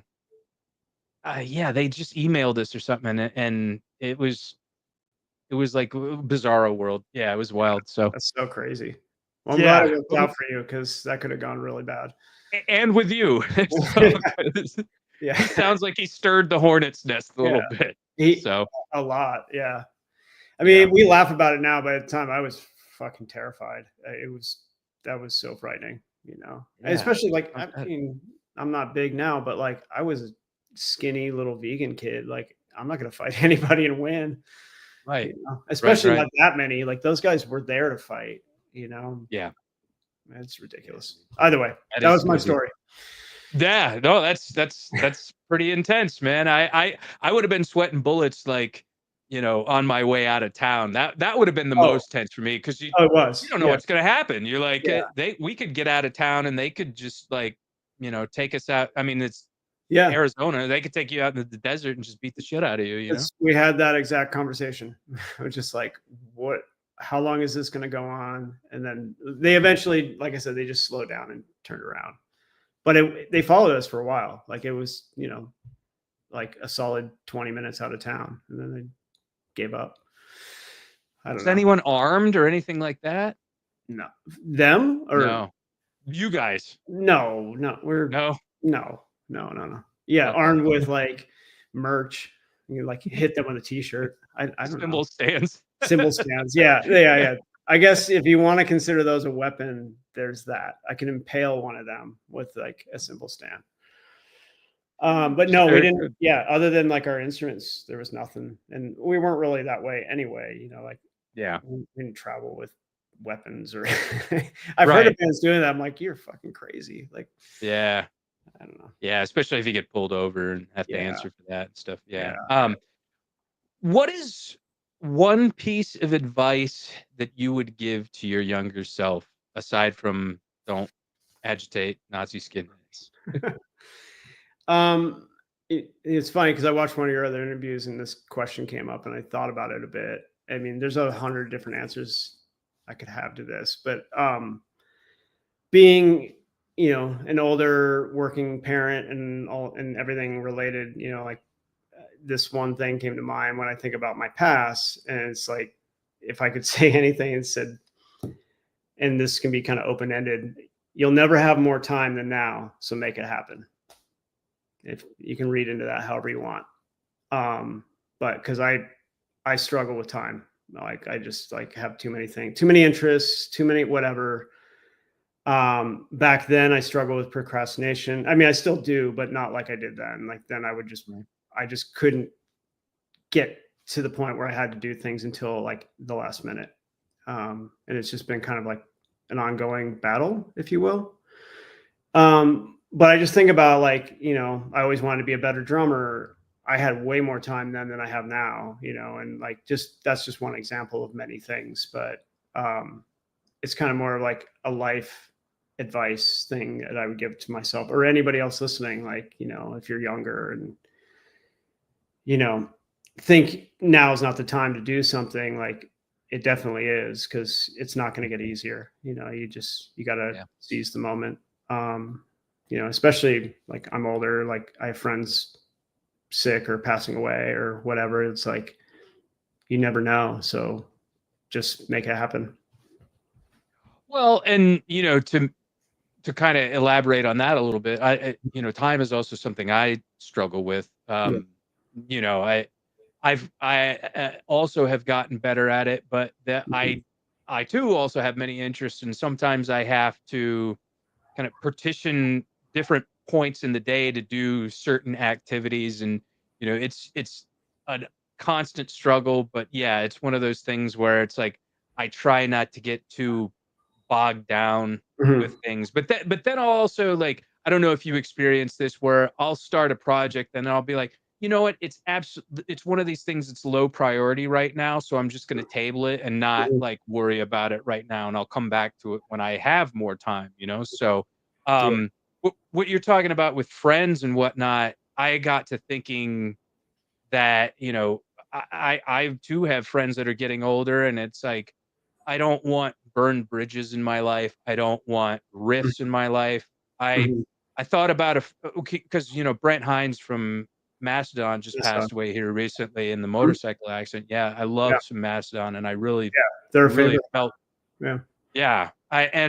You know I had a roommate who passed away in a motorcycle accident. It instantly made me think of that, and I thought about how his family, the last they saw of him was he got into an argument with them. He got into an argument with his parents who were Yeah. his dad was a pastor, and he was always kind of like rebellious against them, and he got into a big argument with them, hopped on his motorcycle, hopped on the interstate, was killed. And Yep. that was the last interaction that he had with them. And I was like, Sad. I can only imagine the level of grief that his parents felt that they didn't get to, you know, Yeah. that their last memory of their son wasn't a good, Positive one. peaceful Yeah. one. Yeah. Even like his band brothers, like the last thing I saw related to him and them was like him talking Out of shit. the band. You know, Yeah. well, he's out of the band, but like him talking shit on social media, and it's you know, like I don't know what the reality of any of the stuff he said is, but like, because I don't know any of them. Um, but yeah, like to have it kind of end like that for with their relationship too. Like they're in Yeah. a band for 25 years together, and like to Right. have it like end on with no like no way to make amends with that. It's awful. You Well, know. and I saw their statement and they seem to kind of have taken, the high road, not really Yeah. like thrown well, that's a terrible I was gonna say thrown him, but like, disparaged him or, given Yeah. him like, they Yeah. just said, "We're really" because I think they just thought he had kind of just life problems, and I don't think had any issues with him personally. They just thought that he I don't needed to know. kind of clean up his act. Yeah, I don't Yeah. know either, but they had a very like really touching and kind of poignant statement that they gave about him. I think Yeah, yeah. mentioned it in I the saw a episode. live video yesterday of the drummer like saying he's getting choked up when he's talking about it and stuff. And you know, like it's clear that he uh it just feels awful, you know. Like, I mean, there's no way around it. It's like regardless of what kind of falling out they had, that, you know, he's still a brother, and you know, it's unfortunate that Yeah, it ended the way it did. But yeah, I mean, like I said, for me, it's a time thing. Um, and you're talking about like having the same issues. It's like it's literally like the curse of the creative person. You know, like when you're a creative person, you have a lot of interests and kind of struggle with focus, and you know, things get piled up and become overwhelming, and therefore you don't do any of them or just some of them. It's just it's complicated. And so like uh my statement to myself and to anybody else, I guess, would be it's just kind of like a seize the day kind of thing. You know, rather than just like, oh, well, I'll do that later. I'll get to that yeah, later or whatever. Like if, you know, because like I literally don't have free time anymore. Like it's like if I'm not doing this thing right now, like after this I have something to do. You know, it's just like it's just constant, and you just have to yeah. pick and choose. I've gotten really good at saying no to things too, that I couldn't do before. Right, Like just kind of like surrender to the fact that I can't do everything. right. Yeah, And so like if anything has changed for me is that it's like I'm getting better at like picking and choosing, versus just being like I just want to do everything and hopefully get to it eventually. You know? yeah. Well, and you know, I was going to ask you what a day in the life of you was like, but you're you know you're a graphic designer, and you'd mentioned Mhm. homeschooling, so you've clearly got a lot on your Well, plate. homeschooling was just because of COVID. I'm not homeschooling anymore. Oh, you're not still homeschooling. Yeah, Okay, no, okay. no, no, no. Thank God, no. That was painful. Well, it was painful too because I mean the world's falling apart as we knew it. All of a sudden, my wife and I have to homeschool our kids, and we have to work. I mean, we're working from home, but it was just like mayhem. You know, it was kind of like what it was like when our kids were little and we weren't sleeping, but just now it's like a new disaster. So yeah, no, we don't homeschool the kids. Like they're Okay. one's in middle school, one's in high school now. Oh, that's right. You said you had mentioned that your son was going to play. Yeah, Yeah, soccer. yeah, yeah. Yeah. Okay, okay. No, I don't know why I still thought that you were still doing that. I guess you know you did that as a kind of temporary thing for during COVID, and then you just Yeah, yeah, yeah, transitioned yeah. back into public school. I Okay. would never sign up for, for that. That's way too much. Yeah. Um, It does seem to be pretty daunting for some folks. yeah, I mean, I know parents that do it. I'm like, more power to you. I, Yeah. I don't want to do that. It's a whole other ball game. Um, Yeah. but yeah, I don't know. You were mentioning day in the life. Like, yeah, when I'm not being husband or dad or musician, I'm a graphic designer. I work in advertising, and I have for 20 years, and or 24 years. Sorry, it took me a minute. But yeah, that's what I do when I'm not. It's always like something creative. So whether it's music or it's design, those are the two things I'm always involved with. As far as media is concerned, you know, films, books, music, what are some things that influenced you in the past? Some really profound films, records, books, and then what are some things that you're currently reading, watching, listening to right now? Um, uh, I, I feel like the music thing would be a hard one to answer because well, I talked about some of it. You know, like what kind of Mhm. got me on the path to playing music. Um, that's like a super long conversation. Sure. Um, Well, yeah, but newer stuff, I guess, would probably yeah, be. well, so you know, like I mentioned, I'm by profession a graphic designer now. Um, when I had the record label, like one of my favorite things about doing that, it wasn't running a business. Like that was a pain in the ass. But what I kind of learned that I really like to do was when I would have, because we couldn't afford to pay anybody. So I learned how to design the covers, you know, like just trial and error. We had a Macintosh and, you know, much slower than the computers of today, but we would design all our covers.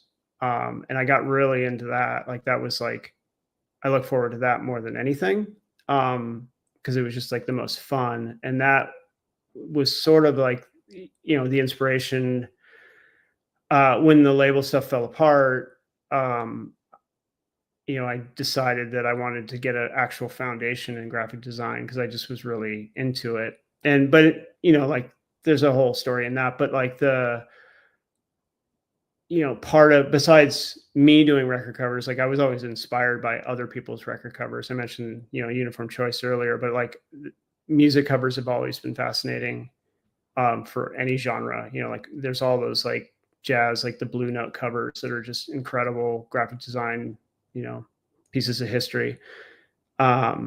You know, there's tons of punk ones and stuff like that, but you know, there's Pink Floyd, like all their covers are incredible. Like what I like about theirs specifically is like the conceptual level of things. Like there's so much thought that goes into all of their covers. You know, like I'm not the biggest Pink Floyd fan, but their covers have always resonated with me because they're just so interesting, you know, and like they mean different things to different people, or they change meanings as you get older, you know, like you see it differently.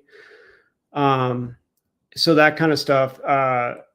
Also, you know, way back in skateboarding days, like the what was it, Trans World Skateboard Magazine, you know, they had David Carson, who's a famous graphic designer, like he used to work there. And what's the photographer? J. Grant Britton is a skateboard photographer. Like the stuff they were doing for that magazine was like very inspiring to me. And I didn't even know what design was at the time, but it just kind of was like planting seeds that later informed my decision to try to do it myself. And then I moved to San Francisco and went to school for it and graduated and stayed, you know, pretty much. I mean, there's a lot, like I can go on a whole bunch of tangents with that one, but like, that's kind of it. You know, it's like David Carson's work, the work, I don't know if you ever saw Ray Gun magazine, but all the work that they were doing in the 90s, like that was a heavy influence on what I liked about design. And, you know, it was all like music related. So there was that element too, which I liked. And then, what else was there? You know, I liked all the stuff Factory Records was doing, like all the Joy Division covers, all those things. You know, Peter Seville's a great designer. What is the other one? 4AD, Von Oliver, all his work was great, is great. And yeah, I mean, that was pretty much like, those were all seeds for what became, you know, my next sort of venture into graphic design, you know. And it was, you know, I do music related stuff, you know, like I do covers and stuff, like I do all the Glaciers stuff. My new band Minus Numbers, I do all that stuff. And I occasionally will do work for other people. But yeah, like that was kind of like part two of my life. You know, it's like music got me to a certain point, and then I got into that, and so now I do both. I don't know, movies. I mean, there's a ton. I don't know if they would be influential in the ways of like where I took my life, but I always like the work that, even though I don't totally understand all of it, I like the work that, you know, David Lynch always did. I know he's commonly like referenced. I don't mean to be like another person doing that, but like his work, even if I don't understand all of it, like I like how provocative it was and how it always made you think. It wasn't, none of it was like spoon feeding.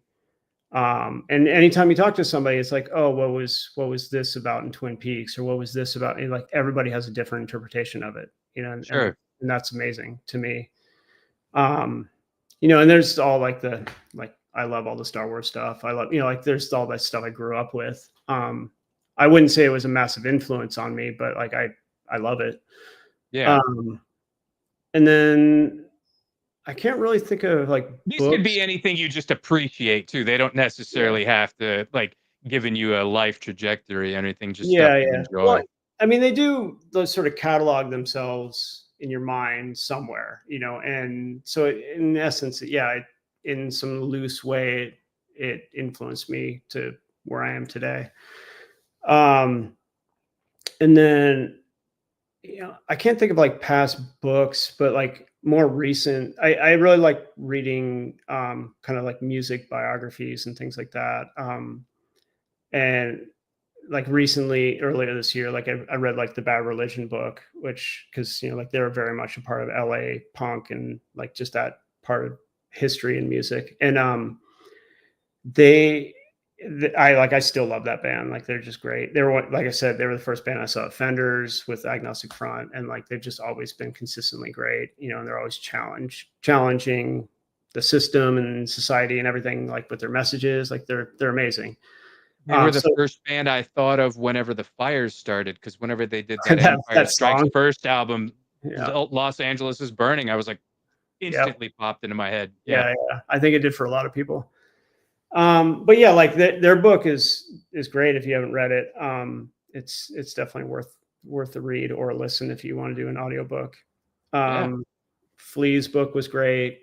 I don't know if you ever read his. Mm-mm. Dave Not a Grohl's. big Red Hot Chili Peppers fan, but I do I'm find not at Flea to be all. an interesting person. Oh, okay. Yeah, Good. I'm not at all. I could care less about them, and but he's great. Yeah, And he when does I seem to say be a care pretty less about interesting them, like personality. they're a talented band. I just don't like what they do. It's just not my Right. thing. Yeah.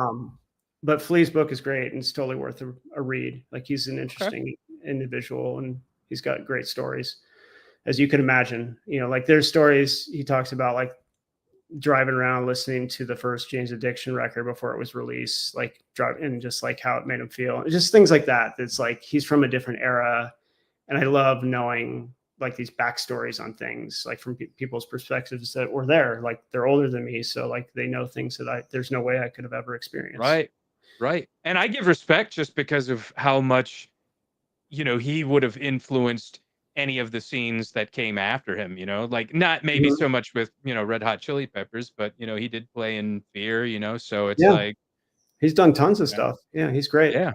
But I also appreciate that his book specifically, not to go on about Flea, but like his book isn't just like a lot of those books are like how crazy their rock and roll life was or whatever. And like his stories aren't like that at all. And that's what I appreciated about it. Just it talks about his family life, which was pretty crazy. But like outside of that, the stories aren't about like getting drunk or doing drugs or like getting women or what, like any of that. It's none of that stuff. Because there's plenty of those books and I don't care about that stuff. But his stories are inspiring. And so I enjoyed reading that book. That's good. Um, Yeah, I'll have to check it out. yeah.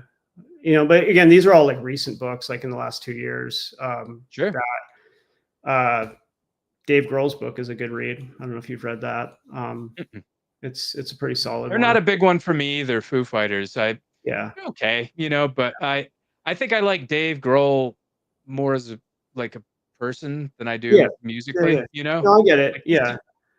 I think it's interesting that band. I don't really want to go on about Foo Fighters, but I think I find it interesting that the internet has turned them into sort of a polarizing band. Like people love to, yeah. and I'm like, I don't know, whatever. They write good songs. Right. You don't have to like everything they do, but you can't deny their impact on music.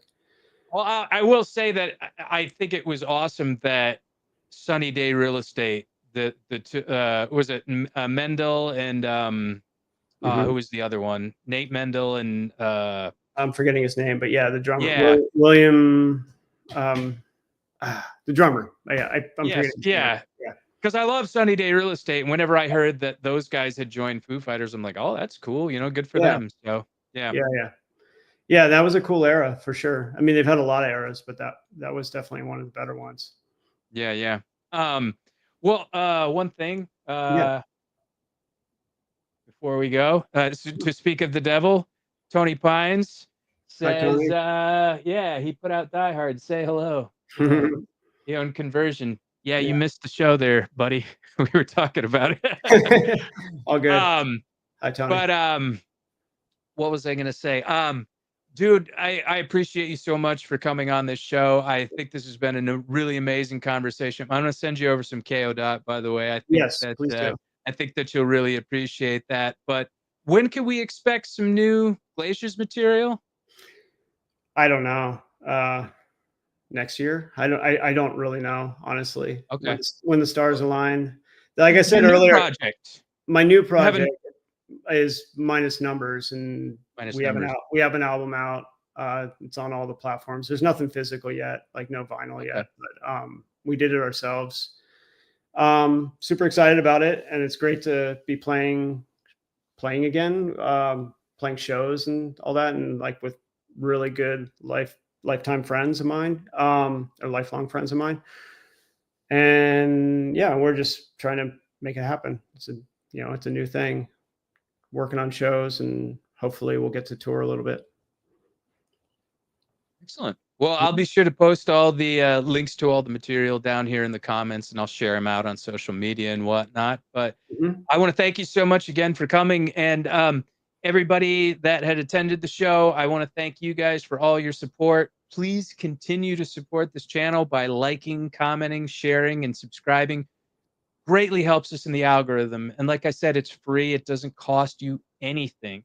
It's, it would be a nice gesture. You don't have to, but if you wanted to, that would be great too. So, but, and then we also are available on Spotify and Apple Music. So give us a follow and give us a rating over there. That would be fantastic. The episodes are a little bit behind. I've had my own issues of time management myself, but not because I've been procrastinating, because I've had a lot on my plate right now. So bear with me. The video versions will always be up here on Sunday at 5 p.m. Eastern time, but you may have to wait a little bit longer for the audio episodes, and I'll eventually get caught up, and they'll be posted at least by Wednesday of that week, if not sooner. So anyway, just check that out. And as I'd mentioned earlier, I've got a merchandising company, Hell's Heart Merch Company. Go on over to hellsheartco.bigcartel.com, and please use the code WINNING for 20% off your entire order. You like movies, if you like hardcore, they're printed on really soft, really awesome Bella Canvas Next Level Tri-Blend t-shirts.